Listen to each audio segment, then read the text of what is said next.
Hey gang, Dobie Joe and I are back with you to teach you hot cross buns and Arkansas Traveler. You want another bone? You say, oh, dropped it. Pages 24 and 25 in our primer book, hot cross buns. Let's get started with that. This is the first time that we're going to see an example of what our A chord looks like when we have written it into tablature, okay? So your A chord you know how to play already because you've been practicing so hard along with the book and all the videos with me. When you look in the second line on page 24 of Hot Cross Buns, you see a 1, 0, 1 on the tablature. That means to put your 1 on your bass string. No fingers are going to be placed on your middle string, and preferably your ring finger will be put on the melody string of the first fret. 1, 0, 1, that's your A chord, okay? So we're going to focus on that second line before we even start the song. The second line of Hot Cross Buns, we strum open, open, and then the A chord. Like that, okay? Now, on that second line, after I play my A chord, I'm asked to play my second fret.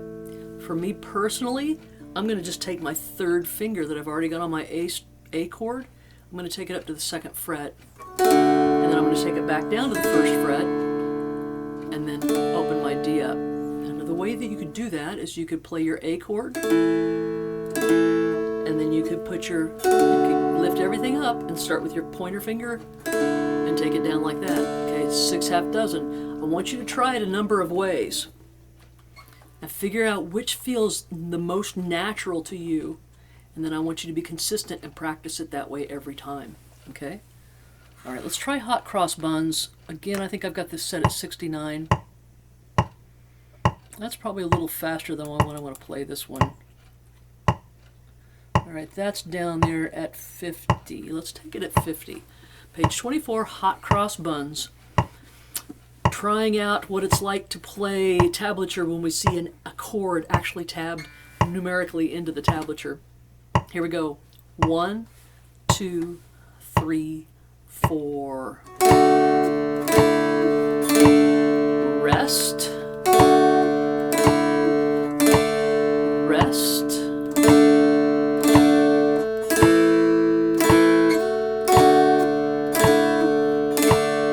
Rest.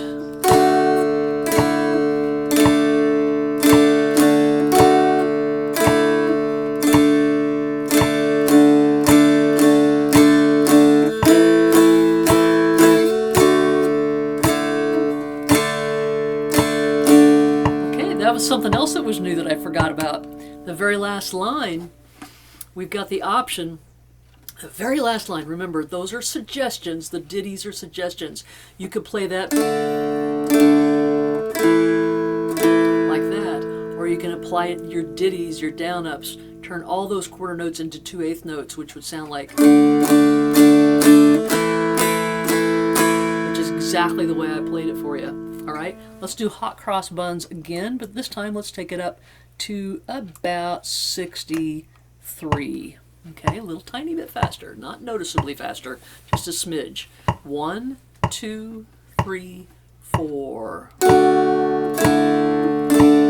Rest. Rest.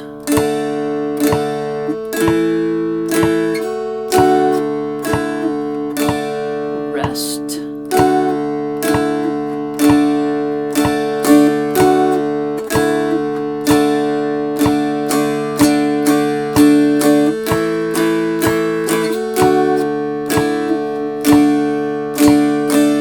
Okay. All right, that was Hot Cross Buns. Stop the video, play this over again with me, repeat, go slow, all those things I tell you every time. You gotta go slow on these. Okay, let's look at page 25 together while we're at it. Arkansas Traveler. Now, you always want to look at these pieces and just look from start to finish and kind of read through them. I always imagine that when I'm playing a piece of new music, if I don't look through it, it's sort of like walking through a field full of grass, and you want to kind of look ahead and make sure you're not going to step on a snake. So you want to look ahead through your music and make sure you're not going to step on any snakes. So at a glance, I see the usual suggestions that I can turn any of those quarter notes into 2/8 notes, turn a boom into a ditty at any point in time if you want, and then I've also made suggestions for you as to where you could do that. Looks to me like we're going to play our first 8 measures and repeat. That's an important thing to take note of. It also looks like there are no notes fretted on the bass string or the melody string. Looks like all the fretting is going to happen on that middle string. That's the first 8 measures. Let's look at the second 8 measures. So looks like the same thing's going on. Everything is going to take place on that middle string. We're not going to fret at all on the bass or the melody string for this song. And remember what I said the last time we tried that, when we tried it for the first time. I said, you know, depending on your dulcimer, you might not hear that melody coming out of that middle string like you normally would if you were playing the melody on your melody string. But I do want you to practice getting used to fretting this middle string. All right, let's give it a try. I'm going to take it back down to 50. Arkansas Traveler. Here we go. 1, 2, 3, 4.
Things come to my mind when I'm playing that for you. One thing I'm going to remind you of is that you can, at any point in time, when you're listening to these videos, watching these videos, instead of actually strumming your strings, you can take your left hand and just kind of go through the motions. Every now and then when I'm giving group lessons, I'll notice that someone sort of loses their place or gets overwhelmed, and then I look over and they're just kind of doing this, following along with the music. I am so happy to see that, because that's a great way to practice. You don't always have to practice with both hands doing their jobs at the same time. You can practice just that left hand, okay, as you're listening along. What was the other thing I was going to mention to you? Oh, it's that whole thing about breathing, you know, like every now and then when I'm doing these videos for you, I say, don't forget to breathe. Well, I'm really serious about that. Don't be holding your breath. You'd be surprised if you really pay attention to how often when we're doing something difficult, we'll hold our breath. That causes us to get all tense and everything else. Just make sure you're keeping your breathing nice and easy during all these. All right, I think before we end this session with page 24 and 25 with these two songs, I'll go ahead and play Arkansas Traveler for you, closer to up to speed, so you can see You can see once again, as I've done in a couple of the previous lessons, I'm going to turn on the boom ditty machine here. My hand's just going to go crazy and keep that rhythm going back and forth while I nail the melody out with my fingers. Fingers crossed, I haven't played this version of Arkansas Traveler very fast before. Let's try it and see what happens. I always like to, when I'm playing fast, I like to warm up with some fast boom ditties. Here we go.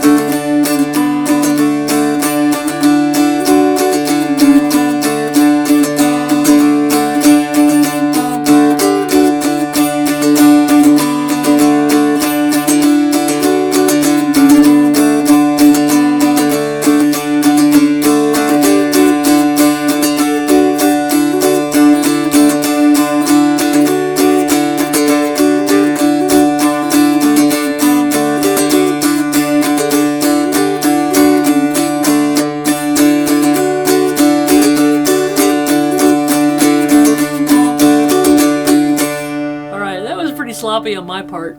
I tell you what, this is a song I play a lot, and I usually play it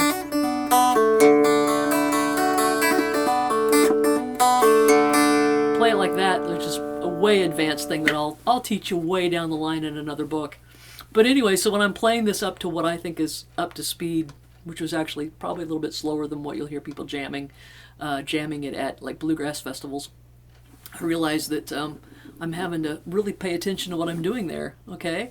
So, that's a good sign. You need to always, at every level that you get to, even when you're to my level, you still have to warm up. I should have, if I was going to play this as fast as I just did, it would have been really a good idea for me to start slowly and slowly speed up until I really remembered how I had written this out for you, instead of it surprising me and going, oh, hey, I got to jump octaves, jump way up here, all right? So just a reminder, always play them slow. Every now and then I'm going to play them up to speed for you, just so you can get an idea of what they're going to sound like when they're played a little bit faster. But do as I say and not as I do. Practice slowly, okay? All right, gang. I'll see you next time. We're going to hit at least page 26. Let's take a look ahead real quick. Okay, 26 and 27. That 2 pages of Old Joe Clark. So that's what we're going to hit the next time when we get together. Okay. Thanks for hanging out with the Sleeping Beagle and I. Dobie Joe says hey in her dreams. Okay. Bye bye.